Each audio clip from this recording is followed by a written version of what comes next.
All right, we are back at it again with another video analysis. Going to be helping you guys hop into my mind, hop into our strategy as we're playing some pickleball. So I hope that you guys enjoy it. Let's hop into it. By the way, if you're new here, my name is Austin and I make pickleball videos just to help you guys to improve your game as much as possible. My entire goal is to bring you guys as much value as possible. So if that sounds like you and you want to improve your pickleball game, be sure to subscribe.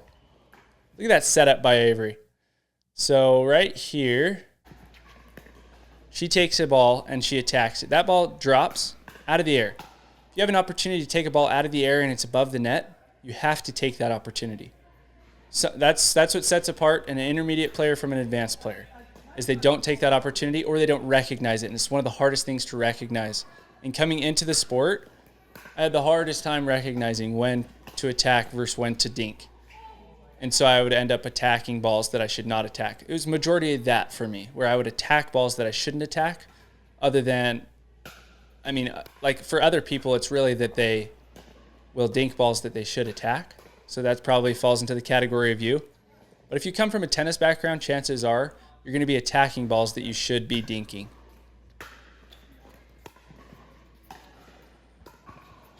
Okay, I'm going angle because they're both back. He gets to it, which was just awesome. Liam's shot. And I made up my mind at the beginning of this point, I'm going to hit every single shot behind Liam. Every single shot. So if you notice, from the get-go here, he hits, okay, I'm going to that side of Liam. Same thing. She goes over there. I do the same thing. Over and over again, and this can be a good strategy if you change things up. You don't want to do it, obviously, every point, hit to the same exact spot. Every 10 points, all of a sudden, just be like, I'm just going to hit this spot every single time. It helps you get in a groove, first of all, but it also gets your opponent off balance. It gives them a huge workout. But if you continue doing that, then they're literally just going to sit there, probably jump over the line. This ball right here hit me right here. Oh, I thought I missed that return. This is all about positioning right here. Logan poaches. He's over here in the pink. He poaches across. And I am literally standing in the middle of the court, right? You're not going to see this at the beginner or intermediate level. Nobody's going to be standing in the right position, in that mid-court position. They're just going to be chilling over on their side, and they'll just be like point over. You want to follow wherever that ball goes. If the ball goes to the left, you go to the left. The ball goes to the right, you go to the right. And your partner is following you. Avery's job here is to cover the line. My job is to cover the middle. Avery's completely, I didn't even realize that. She's completely turned around like, oh crap, that's coming fast. But her paddle's out in front of her. You're obviously going to have a better chance if you just take it, essentially. Keep your body facing towards the net. That ball hit me right there. I was literally directly in front of Avery. So can't blame her.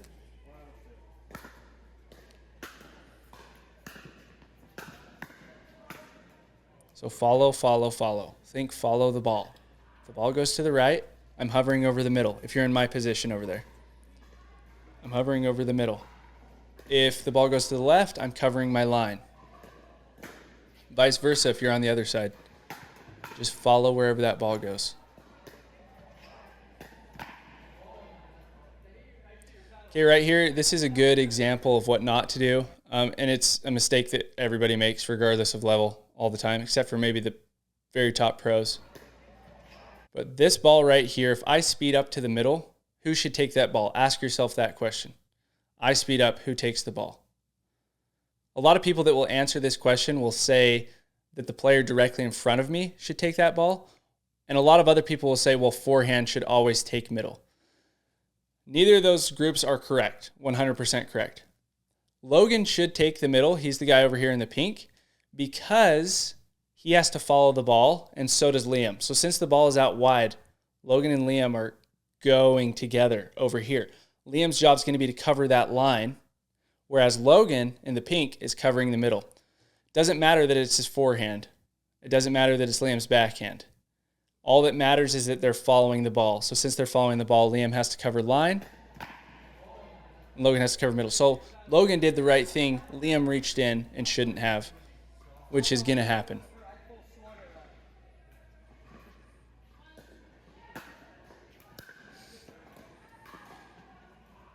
Great serve. Must have landed on the baseline. And that lovely Vulcan bounce is insane. Every third serve, I'd say, will skid. And it becomes more and more often as you continue to use the ball. The ball's like $4, which is insane. But what can you do? They paid the most money, so they're the ball that's being used, and you got to get used to it if you want to play PPA tournaments or want to play professionally. Okay, just some simple mistakes. Those last couple of points didn't miss much. So now we're thinking we got to construct a point, right? Okay, I like this point, being aggressive throughout it. And notice how I'm not holding back. I'm 100% swinging. It's not even 70% when I'm up on the net. I get this ball out of the air and it's 100%, but remember, I'm staying loose. I'm thinking spaghetti, I'm thinking noodle arm, I'm staying loose. Because if I'm firm, I'll miss the shot. So first shot, he counters it back like it's absolutely nothing. But I'm ready for it. My paddle's still there in that position. And then sometimes as the player like Avery in this position, she just stayed back because she sees that I'm in a groove. And so she just allows me to take over the court. And I remember telling her, okay, now it's your turn on this next point. I don't even remember what happened on this point, but oh, that was a great shot. So she takes that ball, hits it behind Logan, makes him think, oh, my only option is the ATP. And he goes for it. It's going to be low percentage either way. It's just a good shot. Bad drive. Shouldn't miss it. If you're ever missing your drives into the net, instead of picking a spot, and that one was long, instead of picking a spot on the court, pick a spot above the net to hit to. So you could say, okay, I was aiming 2 feet above the net and it went into the net. This time I'm going to aim 4 feet above the net and then see what happens. Because the problem with picking a spot on the court is that there's a net in the way. So if you pick the spot on the court, you're going to obviously miss into the net part of the time. So instead, pick an imaginary spot in the space above the net and figure out what height you need to consistently hit your drive that day, because it's going to change every single day. Sometimes your mind, when you say 3 feet, it's still going to be going into the net. And other days you could say 3 inches and it's going 5 feet over the net. But pick a target above the net. That can be the same, not just with drives, but with dinks, with drops, every shot. And I hit that long. I want to say I was behind that ball. I can't remember. I think I was late on it, maybe late getting over. But these are the mistakes that you're going to get at this level, where it's just like, there's simple things, simple putaways. You set yourself up perfectly, and then you make just a stupid mistake.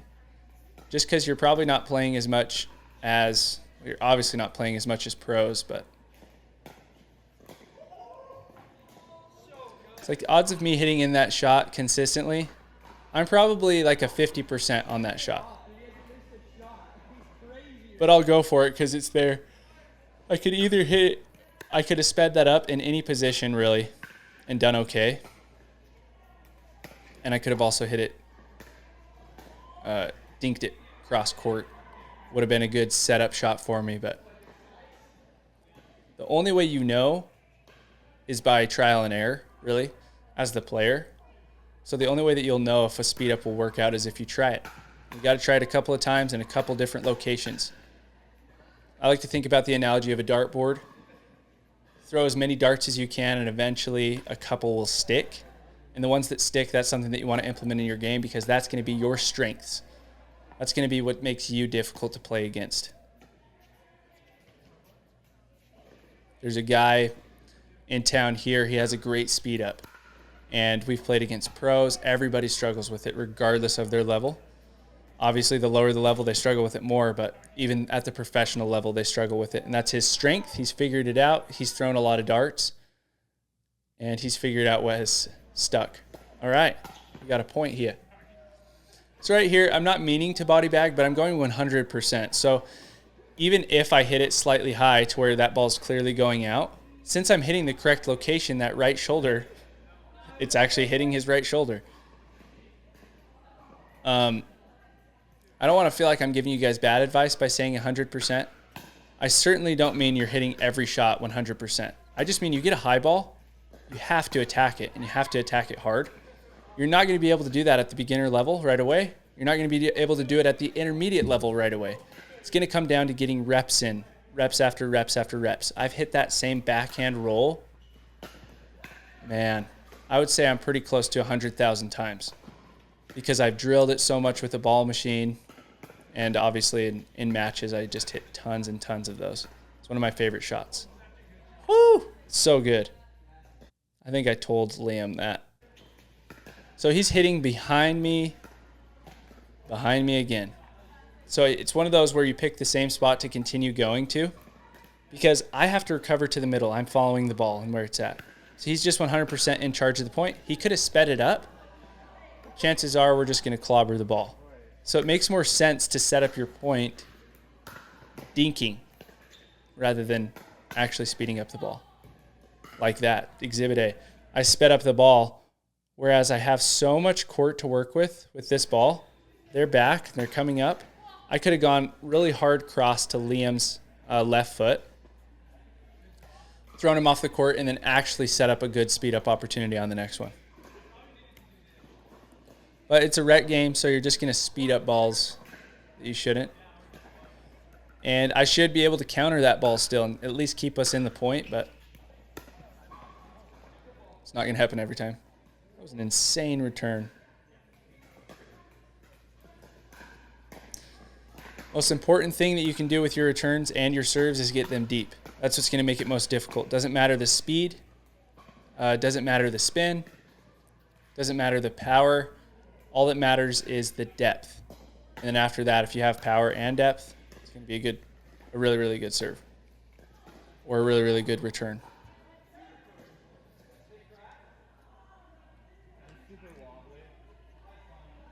And what's crazy, sorry, I don't want to complain about this ball anymore, but it literally cracks within 3 or 4 games.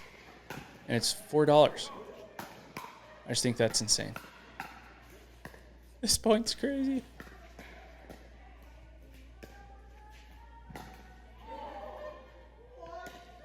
Okay, bad decision. I thought I might have the angle there. Obviously, that fence is a lot closer than other fences. Maybe where you play, the fence is just that close, but let's watch this point one more time.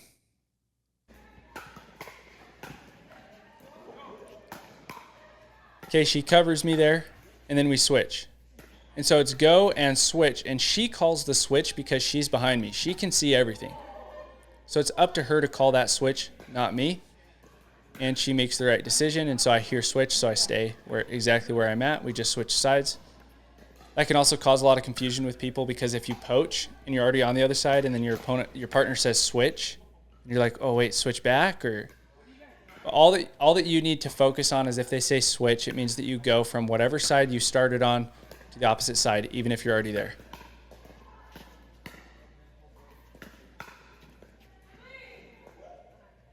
Really good from Liam all the way up until the last shot. He's resetting balls that are low. So he's hitting soft. Whoops. I was like, wait, that wasn't soft. He's resetting balls that are low. Soft. Soft again. And then he's jumping as he's hitting on that last one. So if he stays planted there, comes over the ball, I mean, he's set. He set himself up well by hitting soft. Hit soft so that you can hit hard later. You're going to set yourself up a lot better. So on that backhand drop, I said to myself, don't jump. And now I get another opportunity, and I don't jump, and it goes in. So keeping your feet planted is going to help a ton. The more that you jump, the more that your eyes are going to become unfocused from what's happening. So the less movement, the more that your eyes can focus, and the less shanks that are going to happen. There we go, another drive in the net. It's like you'd think I'd learned my lesson the first drive that I hit in the net. So what it's going to come down to is now, next drive, I'm aiming higher. I'm picking a spot above the net, and I'm going to hit it. Out, yeah. So sped up the ball, really good leave from Liam.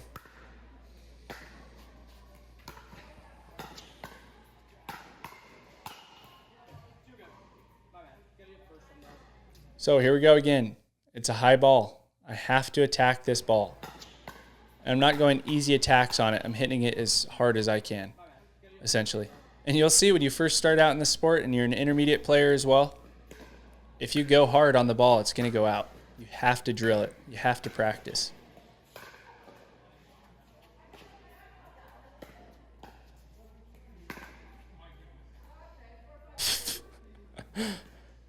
Made me jump.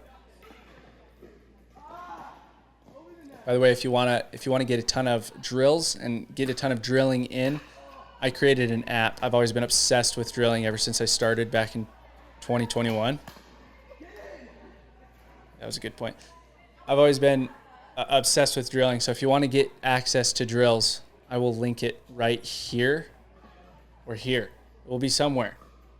You can get all those drills and start drilling and practicing, because that's really what it comes down to, getting reps in. That's what's going to help you to be able to hit balls consistently and hit them hard consistently. All right, that is everything for this video. I hope that you guys enjoyed it. As always, if you are new to the channel, be sure to subscribe, ring that bell, give me a like below. Let me know what you thought of this video. If you are already subscribed, I appreciate you so much. And I want to bring you guys as much value as possible. Let me know what you want to learn about next, and I will put it to work. And I really appreciate you guys. So I will see you on the next one.